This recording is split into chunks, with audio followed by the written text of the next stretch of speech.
नमस्कार साथियों, स्वागत है आपका अपने YouTube चैनल भाषा निकेतन में।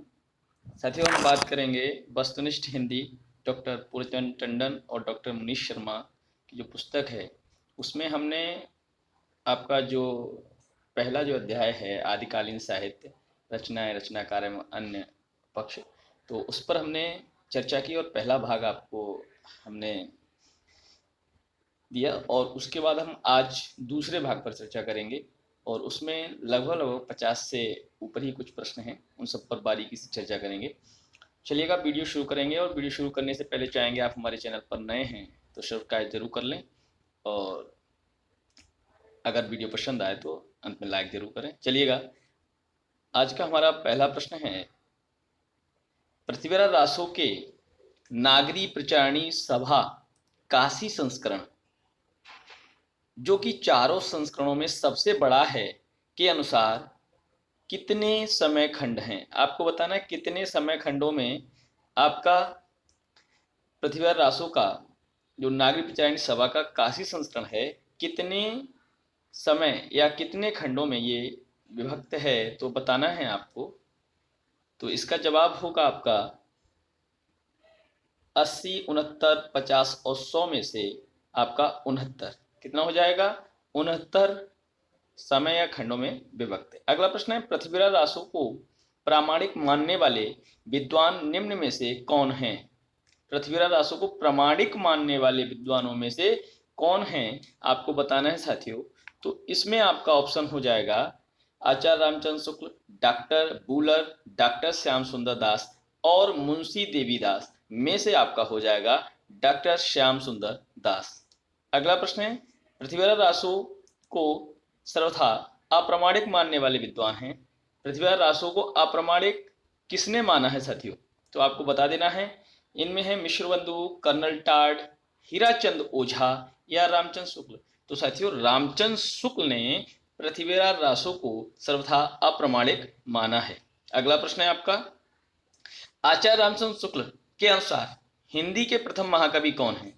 आचार्य रामचंद्र शुक्ल के अनुसार हिंदी के प्रथम महाकवि आपको बताने हैं विद्यापति, चंद्रबरदाई, अमीर खुसरो या आपके जगनिक। तो आपको बताने हैं इसमें से कौन से हो जाएंगे।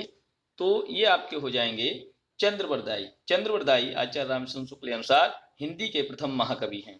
चलिए देखते हैं, अब अगले प्रश्न है कुछ। अगला प्रश्न है हमारा, आचार्य रामचंद्र शुक्ल ने के अनुसार हिंदी का प्रथम महाकाव्य कौन सा है? आचार्य रामचंद्र शुक्ल के अनुसार हिंदी का प्रथम महाकाव्य कौन सा है? पृथ्वीराज रासो, बीसलदेव रासो, परमार रासो या खुमान रासो? आचार्य रामचंद्र शुक्ल के अनुसार आपको इन सभी में से बताना है। तो साथियों, उनके अनुसार है पृथ्वीराज रासो। अगला है, रणमल छंद का काव्य के रचयिता कौन है? रणमल छंद काव्य के रचयिता कौन है? श्रीधर, अमीर खुसरो, विद्यापति या चंद्रबरदाई? आप बताएं मित्रों, इसमें से कौन सा होगा? तो साथियों, रणमल छंद काव्य के रचयिता हैं श्रीधर। कौन है? श्रीधर, याद रखिएगा, श्रीधर।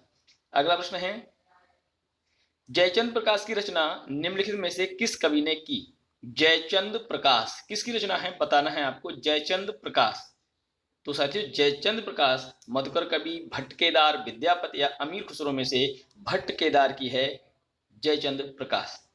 अगला प्रश्न है आपका, पुरुष कहानी हाँ कहो जस पत्थावे पुन्नु, ये जो पंक्तियां हैं किसकी हैं?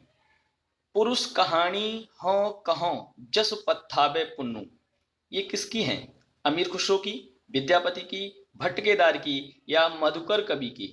तो साथियों बता देना है आपको किसकी हैं ये। तो ये है आपकी पुरुष कहानी हो कहो जस पत्था वे पुन्नु, विद्यापति, विद्यापति की ये आपकी क्या है? पंक्तियां हैं। चलिए देखते हैं हम अब अगला प्रश्न। अगला प्रश्न हमारा, आध्यात्मिक रंग के चश्मे आजकल बहुत सस्ते हो गए हैं। आध्यात्मिक रंग के चश्मे आजकल बहुत सस्ते हो गए हैं, उन्हें चढ़ाकर जैसे कुछ लोगों ने गीत गोविंद के पदों को आध्यात्मिक संकेत बताया है, वैसे ही विद्यापति के इन पदों को भी ये पंक्तियां जो दी हैं वो किसकी हैं?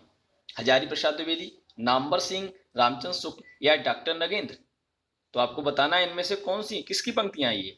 तो इसमें है ये रामचंद्र शुक्ल की पंक्तियां हैं कि आध्यात्म रंग के चश्मे आजकल बहुत सस्ते हो गए। ये अगर कहीं पंक्ति आए तो आप रामचंद्र शुक्ल को लगाएंगे। अगला है 12 बरस लो कुकर जीवे और 13 लो जिये सियार और बरस 18 छत्री जीवे आगे जीवन को धिक्का। ये किसकी पंक्तियां हैं? विद्यापति की, अमीर खुसरो की, दलपति विजय की या जगनिक की? आपको बता देना इनमें से कौन सी हो जाएंगी। तो ये जो पंक्तियां हैं आगे जीवन को धिक्कार, तो ये जगनिक वाली हैं, जगनिक की पंक्तियां हैं। अगला आपका प्रश्न है, अगला है साहित्य प्रत्येक देश की जनता की चित्रवृत्ति का संचित प्रतिबिंब है। ये पंक्ति किसकी है कि साहित्य प्रत्येक देश की जनता की चित्तवृत्ति का संचित प्रतिबिंब है। यह पंक्ति है आपकी हजारी प्रसाद द्विवेदी की, बालकृष्ण भट्ट की, रामचंद्र शुक्ल की या डॉक्टर नगेंद्र की? तो आपको बताना किसकी है। तो साथियों ये भी पंक्ति आपकी रामचंद्र शुक्ल की है। किसकी है? आचार्य रामचंद्र शुक्ल की पंक्ति है। साहित्य प्रत्येक देश की जनता की चित्तवृत्ति का संचित प्रतिबिंब है। तो साथियों आपको एक एक पंक्ति में कोई ना कोई टैग वर्ड आप याद कर लें, उससे आपको आसानी रह जाएगी आगे। अगला प्रश्न है, प्राकृत की अंतिम अभ्रंश अवस्था से हिंदी साहित्य का आविर्भाव किसने माना है? प्राकृत की अंतिम अभ्रंश अवस्था से हिंदी साहित्य का आविर्भाव किसने माना है? रामचंद्र शुक्ल ने, महावीर प्रसाद द्विवेदी ने, राम कुमार वर्मा ने या धीरेन्द्र वर्मा ने? आपको इनमें से बताना है। तो साथियों रामचंद्र शुक्ल ने ही प्राकृत की अंतिम अभ्रंश अवस्था से हिंदी साहित्य का आविर्भाव माना है। चलिएगा अगला आपका प्रश्न है, एक नार ने अचरज किया सांप मार पिंजरे में दिया। विद्यापति की रचना है, अमीर खुसरो की है, सरहापा की है या चंद्रवरदाई की है? ये किसकी है आप बताएंगे इसमें से। तो साथियों इसमें है ये एक नार ने अचरज किया और सांप मार पिंजरे में दिया, ये अमीर खुसरो की रचना है। किसकी? अमीर खुसरो। अगला आपका प्रश्न है, देसिल बआना सब जन मिठा तय तैसन जपाओ अवहट्ठा। ये किसका है? ये पंक्ति किसकी है? खुसरो की, भट्ट केदार की, अब्दुल रहमान की या विद्यापति की? तो साथियों ये बता देना है आपको किसकी है। तो ये देसिल बआना सब जन मिठा तय तैसन जपाओ अवहट्ठा, ये अवहट्ट के आपके जो रचनाकार हैं विद्यापति, उन्हीं की ये पंक्ति है आपकी। अगला प्रश्न है, अवधू रहिया हाटे बाटे रूप ब्रज की छाया तजिवा काम क्रोध लोभ मोह संसार की माया। ये पंक्तियां किसकी हैं? सरहापा की, चंद्रवरदाई की, गोरखनाथ की या हेमचंद्र की? ये किसकी पंक्तियां हैं? तो साथियों ये पंक्तियां आपकी हैं गोरखनाथ की। कौन सी? अवधू रहिया घाटे बाटे रूप बिरज की छाया तजिवा काम क्रोध लोभ मोह संसार की माया। चलिए अगली देखते हैं पंक्ति। इसमें अगला प्रश्न है, भल्ला हुआ जू मारिया बहिणी महारा कंतु और लज्जे जं तू बयंसी हो जय भग्गा घरु अंतु। ये किसकी पंक्ति है? हेमचंद्र की, डोम्बिपा की, लुइपा की या सरहपा की? आपको बताना है इसमें कौन सी है। ये हेमचंद्र की पंक्ति है कि भल्ला हुआ जू मारिया बहिणी महारा कंतु और तज्जे जे तू बयंसी हो जय भग्गा घरु अंतु। अगला आपकी पंक्ति है और ये प्रश्न है, पुस्तक जल्लड़ हाथ दे चली गज्जन निरपकाज। किसकी पंक्ति है?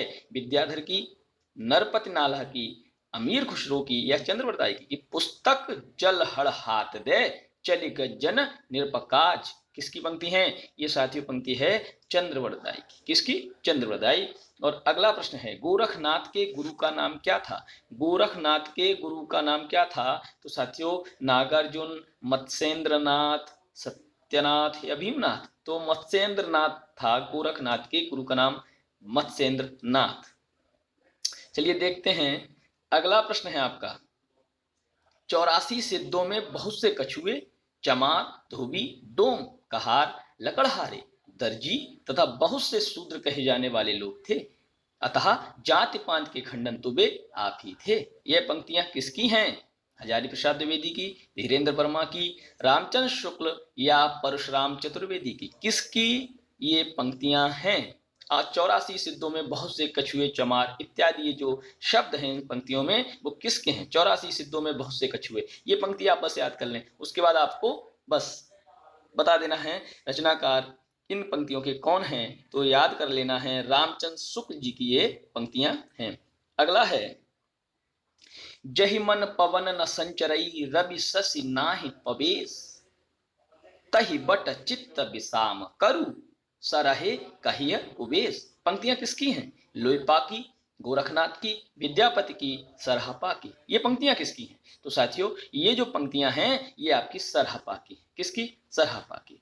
चलिएगा अगला आपकी अगली पंक्तियां हैं पहले जैसे गाथा या गाहा कहने से प्राकृत का बोध होता था, वैसे ही पीछे दोहा या दूहा कहने से अपभ्रंश या लोक प्रचलित काव्य भाषा का बोध होने लगा। पंक्तियां किसकी हैं आपको बताना, ये पंक्तियां किसकी हैं? तो ये पंक्तियां हैं साथियों रामकुमार वर्मा की, रामचंद्र शुक्ल की, हजारी प्रसाद द्विवेदी की या नामवर सिंह की। किसकी हैं? तो साथियों ये जो पंक्तियां हैं वो है रामचंद्र शुक्ल की। कौन सी? कि पहले जैसे गाथा या गाहा कहने से प्राकृत का बोध होता था, वैसे ही पीछे दोहा या दुहा कहने से अपभ्रंश या लोक प्रचलित काव्य का बोध होने लगा। ये रामचंद्र शुक्ल की पंक्तियां हैं। और अगला आपका प्रश्न है चंद्रवरदाई किसके दरबारी कवि थे? तो चंद्रवरदाई विशाल देव के थे, पृथ्वीराज, तिरहुत के राजा या खुमाड़ के? किसके चंद्रवरदाई दरबारी कवि थे आपको बताना है। तो साथियों ये थे आपके पृथ्वीराज के। आपको ये बात तो याद भी है। और अगला है सिद्धों की संख्या कितनी मानी जाती है? तो सिद्धों की संख्या आपको याद रखना है साथियों 84 मानी जाती। 84 सिद्ध थे। कितने? 84। ठीक है 84 मानी जाती है। चलिए देखते हैं अगला प्रश्न आपका क्या है। अगला प्रश्न है नाथों की संख्या कितनी मानी जाती है? नाथों की 9, 12, 15 या 40? तो आपको याद रखना है नाथों की संख्या नाथो 9, ऐसे रख लो नाथो 9। तो नाथों की संख्या आपका 9 ही माना जाती है। अगला चर्यापद के रचयिता माने जाते हैं। चर्यापद लोईपा, सरहपा, डोभिम्पा या सवरपा? चर्यापद के रचनाकार कौन है? तो साथियों चर्यापद के रचनाकार हैं वो है सवरपा। कौन है? सवरपा। अगला प्रश्न है जिस समय मुसलमान भारत में आए थे उस समय सच्चे धर्म भाव का बहुत कुछ ह्रास हो चुका था। परिवर्तन के लिए बहुत बड़े धक्कों की आवश्यकता थी। ये पंक्तियां किस आलोचक की हैं? मुसलमान भारत में आए थे उस समय सच्चे धर्म भाव का बहुत कुछ ह्रास हो गया था। ये जो उपयुक्त पंक्तियां हैं ये किसकी हैं? रामचंद्र शुक्ल की हैं, डॉक्टर नगेंद्र की हैं, रामकुमार वर्मा की हैं या प्रेमचंद जी की हैं? बताना है आपको ये किसकी हैं। तो साथियों रामचंद्र शुक्ल जी की ही ये पंक्तियां हैं। चलिएगा हम अगला देखते हैं। अगला प्रश्न है आपका रामचंद्र शुक्ल का हिंदी साहित्य का इतिहास। प्रथमतः हिंदी शब्द सागर, हिंदी साहित्य का इतिहास, रामचंद्र शुक्ल का हिंदी साहित्य का इतिहास प्रथमतः हिंदी शब्द सागर की भूमिका में किस शीर्षक से प्रकाशित हुआ था? किस शीर्षक से यह प्रकाशित हुआ था? हिंदी साहित्य का इतिहास, हिंदी साहित्य की भूमिका, हिंदी साहित्य का विकास या साहित्य सहचर? ये किस नाम से प्रकाशित हुआ था? तो ये हुआ था हिंदी साहित्य का विकास। ये प्रथमतः हिंदी शब्द सागर की भूमिका में किस शीर्षक से प्रकाशित हुआ? हिंदी साहित्य का इतिहास, हिंदी साहित्य का विकास से। ठीक है साथियों अगला प्रश्न है हिंदू समाज में नीची से नीची समझी जाने वाली जाति भी अपने से नीची एक और जाति ढूंढ लेती है। इस पंक्ति के रचयिता कौन हैं? रामचंद्र शुक्ल जी हैं, माता प्रसाद गुप्त जी हैं, शशिनाथ झा जी हैं या हजारी प्रसाद द्विवेदी जी? कौन है आप बताइएगा इसमें से। तो इसमें से आपका उत्तर हो जाएगा हजारी प्रसाद द्विवेदी जी जो हैं वो ये कहते हैं कि हिंदू समाज में नीची से नीची समझी जाने वाली जाति भी अपने से नीची एक और जाति ढूंढ लेती है। तो चलिएगा अगला आपका प्रश्न है हिंदी काव्यधारा काव्य के रचयिता निम्न में से कौन है? हिंदी काव्यधारा काव्य के रचयिता निम्न में से कौन है? रामविलास शर्मा, राहुल सांकृत्यायन, उदय भानु सिंह या डॉक्टर रमेश गौतम? कौन है आपको बताना है। तो साथियों हिंदी काव्यधारा काव्य के रचयिता इनमें से आपके कौन हैं? तो आपको याद रखना है इनमें से आपके हो जाएंगे राहुल सांकृत्यायन। कौन है? राहुल सांकृत्यायन आपके इसमें से हो जाएंगे। तो चलिए हम देखते हैं अगला आपका प्रश्न है कयमास बध प्रसंग किस रचना के अंतर्गत आता है? कयमास बध प्रसंग किस रचना के अंतर्गत आता है? पृथ्वीराज रासो, बीसलदेव रासो, परमार रासो या खुमार रासो, तो साथियों इनमें से आपको बता देना है। तो यह हो जाएगा कय मास बद आता है पृथ्वीराज रासो के अंतर्गत। मनहु कला सस भान कला 1600 बन्य, किस रासो ग्रंथ की पंक्ति हैं? बीसलदेव रासो की, पृथ्वीराज रासो की, खुमार रासो की या परमार रासो की? तो साथियों ये जो पंक्तियां हैं वो आपकी हैं पृथ्वीराज रासो की। मनहु कला ससुभान कला 1600 बन्य, तो पृथ्वीराज रासो की पंक्ति है। पद्मावती समय किस ग्रंथ का एक भाग है? पद्मावत का, रणमल्ल छंद का, पृथ्वीराज रासो का या परमार रासो का? पद्मावती समय, तो ये किस ग्रंथ का एक भाग है? तो साथियों ये पृथ्वीराज रासो का है। पद्मावती समय जो है पृथ्वीराज रासो में भी एक भाग है। ठीक है, अगला आपका प्रश्न है, अपनी पहेलियों और मुकरियों के लिए प्रसिद्ध कवि कौन हुए हैं? विद्यापति, हेमचंद, सवरपा या अमीर खुसरो? ये तो बहुत ही सरल है, आपको आना भी चाहिए। अमीर खुसरो मुकरियों और पहेलियों के लिए बहुत ही प्रसिद्ध सुप्रसिद्ध कवि हुए हैं। अगला आपका प्रश्न है, मैथिल कोकिल के नाम से कौन जाना जाता है? मैथिली कवि कौन सबसे ज्यादा जो प्रसिद्ध हैं? अमीर खुसरो, गोरखनाथ, श्रीधर या विद्यापति? तो साथियों इसमें से आपको बता देना है। तो विद्यापति हैं मैथिल कवि माने जाते हैं। चलिएगा, अगला आपका प्रश्न है, आदिकाल में खड़ी बोली को काल की भाषा बनाने वाले प्रथम कवि थे। खड़ी बोली को काल की भाषा बनाने वाले प्रथम कवि कौन थे? मधुकर कवि थे, अब्दुल रहमान जी थे, विद्यापति या अमीर खुसरो? आपको आदिकाल में खड़ी बोली वो काल की भाषा है ना, तो इसमें आपका बता देना 86वें क्वेश्चन का क्या है? अब्दुल रहमान, विद्यापति, अमीर खुसरो या मधुकर कवि? तो साथियों ये हो जाएंगे अमीर खुसरो। अगला है, ढोला मारू रा दूहा की नायिका का क्या नाम है? ढोला मारू या दूहा की नायिका का क्या नाम है? साथियों इनमें से बताना है। ढोला मारू रा दूहा, दमयंती, मारवाड़ी, शकुंतला या राधा? इनमें से कौन होंगी आपको बताना है। तो मारवाड़ी जो हैं ढूला मारू रा दूहा की नायिका है। चलिएगा, अगला प्रश्न देखते हैं साथियों। अगला प्रश्न है हमारा, बीसलदेव रासो की नायिका का क्या नाम है? बीसलदेव रासो की नायिका का क्या नाम है? पद्मावती, दुर्गावती, राजमती या मारवाड़ी? है ना, तो आपको मारवाड़ी है ना, तो आपको बताना है इनमें बीसलदेव रासो की नायिका कौन है? तो ये साथियों हैं राजमती। कौन है? राजमती बीसलदेव रासो की नायिका है। अब है रेवंतगिरी रास ग्रंथ के रचयिता का क्या नाम है? रेवंतगिरी रास ये किसका है? आपको बता देना है। बताइएगा रेवंतगिरी रास किसका है? तो साथियों ये है आपका सुमतिगण, विजय सेन सूरी, गोरखनाथ, हेमचंद। तो ये हैं आपके विजय सेन सूरी का है रेवंतगिरी रास। गोरखवाणी किस आलोचक का संपादित ग्रंथ है?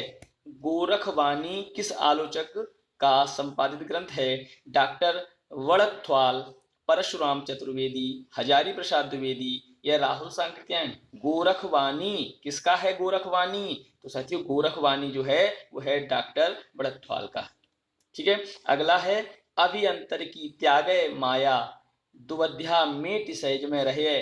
पंक्तियों के रचयिता कौन हैं? मत्स्येंद्र नाथ हैं, गोरखनाथ हैं, जोइंदू हैं या दामोदर शर्मा हैं? अभियंतर की त्यागे माया दुवध्या मेट सहज में रहे, तो ये किसकी हैं? ये तो साथियों हैं गोरखनाथ की। किसकी? गोरखनाथ की। चलिएगा अब देखते हैं आगे।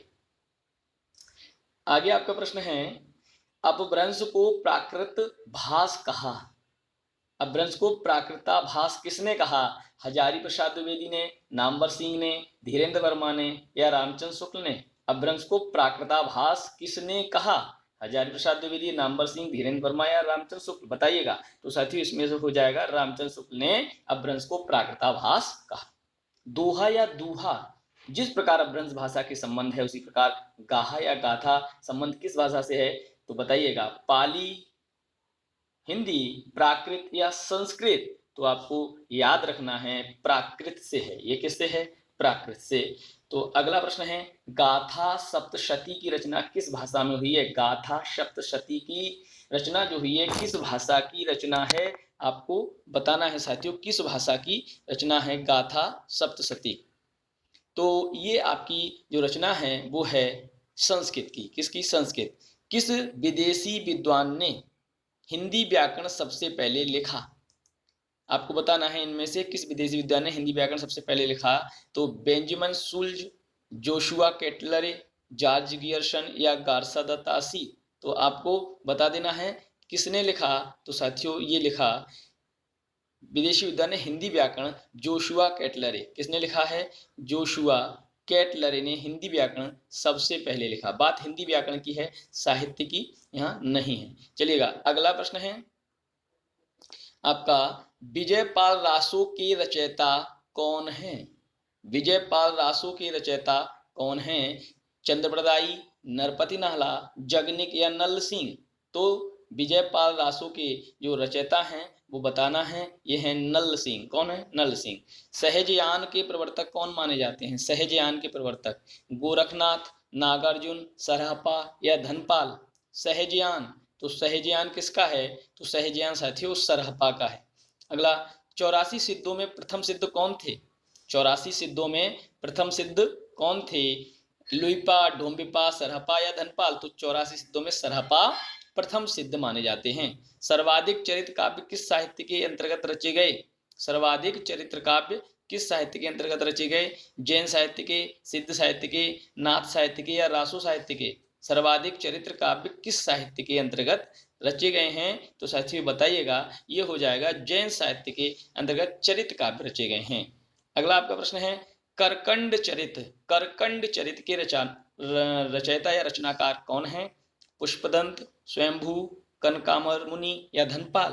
करकंड चरित्र के कौन है रचनाकार? आपको बताना है। तो साथियों कनकामर मुनि जो हैं वो करकंड चरित्र के रचनाकार हैं। चलिएगा हम देखते हैं, हमारा अगला प्रश्न है, भारतीय भाषा में रचने वाले प्रथम इस्लाम धर्मावलंबी कवि कौन है?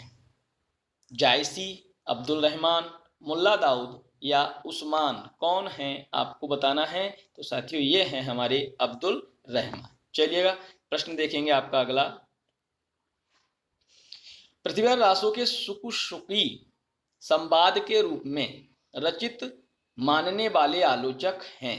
रामचंद्र शुक्ल, हजारी प्रसाद द्विवेदी, धीरेन्द्र वर्मा या राम कुमार वर्मा। कौन हो जाएंगे आपको बताना है। तो ये साथी हो जाएगा आपका हजारी प्रसाद द्विवेदी।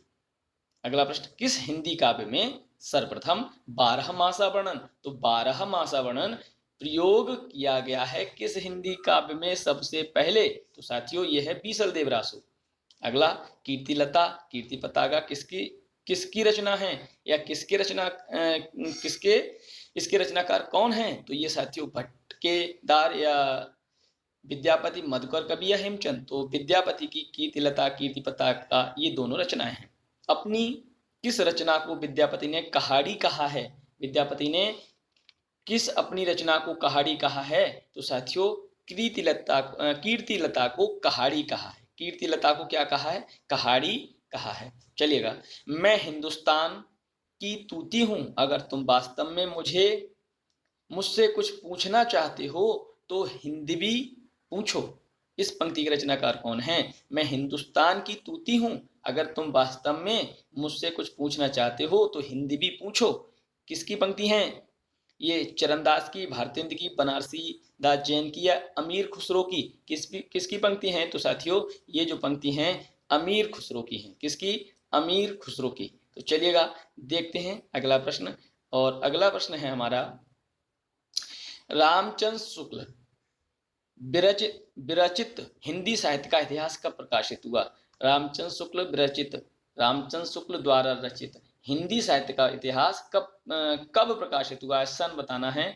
सन 1929, 1945, 1920, 1918। तो आपको बता देना है कब हुआ है। तो साथियों सन 1929। अगला प्रश्न है, यह सिर नवे न राम को, नाही गिरियो टूट, और आन देव नहीं परसिए, यह तन जायो छूट। पंक्तियां किसकी हैं? बताना है किसकी पंक्तियां हैं। कबीरदास जी की, चरणदास जी की, तुलसीदास जी की या नानक की? तो ये पंक्तियां जो हैं वो हैं चरणदास जी की। अगली पंक्तियां हैं, कुटिल केस सुदेश पोह, परिचियत पिक सद, और कमल गंध वयसंध हंस गति चलते मंद मंद। तो ये किसकी हैं? तो तुलसीदास जी की हैं, जलहड़ की हैं, चंद्रवरदाई की हैं कि नानक की हैं? तो ये जो पंक्तियां हैं साथियों, ये आपकी हैं चंद्रवरदाई की। किसकी हैं? चंद्रवरदाई की हो जाएंगी। तो चलिएगा देखते हैं आपका अगला प्रश्न।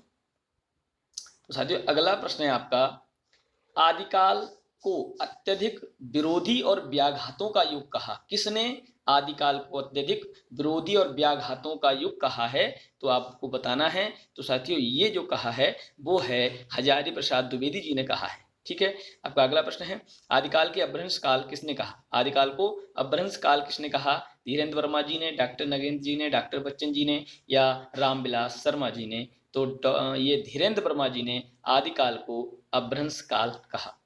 तो साथियों ये कुछ प्रश्न थे और आज हमने जिन महत्वपूर्ण प्रश्नों पर चर्चा की, ये आपको आगामी परीक्षा जो आपकी पीजीटी की होने वाली है उसमें बहुत ही लाभान्वित करेंगे।